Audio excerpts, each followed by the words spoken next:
બોટાદમાં આજે વરસાદની કારણે રેડ એલર્ટ છે અને આવતીકાલની સવારમાં 6 વાગ્યા સુધી આ એલર્ટ રહેશે. છેલ્લા 24 કલાકમાં બોટાદ સબ ડિવિઝનમાં 15.5 ઇંચની વરસાદ થયું, બરવાલામાં 9 ઇંચ અને રાણપુરમાં 5 ઇંચની વરસાદ થયું. બોટાદની લાઠીદડ ગામમાં ગઈકાલે એક એકો ગાડી તણાઈ ગઈ. આમાં 9 લોક હતું. કાલે રાત્રે જ 2 લોકોની બચાવની કામગીરી પૂર્ણ થઈ ગયું છે. અત્યાર સુધી 2 ડેડ બોડી પણ રિટ્રીવ કરવામાં આવ્યું છે. બાકી લોકોની बचाव की कामगीरी અત્યારે લોકલ ટીમ્સ દ્વારા સ્થળ ઉપર ચાલુ છે.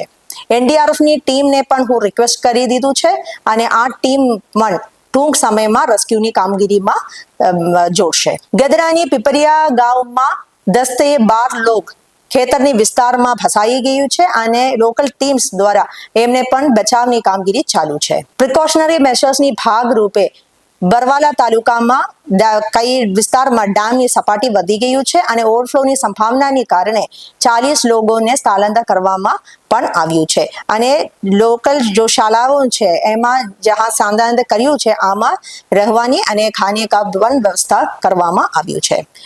અફવા ફેલાવવાથી દૂર રહેવા માટે હું બોટાદ નિવાસીઓથી અનુરોધ કરું છું અને કોઈ પણ પ્રશ્ન હોય અને ક્વેરીઝ હોય તો સતત કંટ્રોલ રૂમથી સંપર્ક રાખવાને પણ હું વિનંતી કરું છું.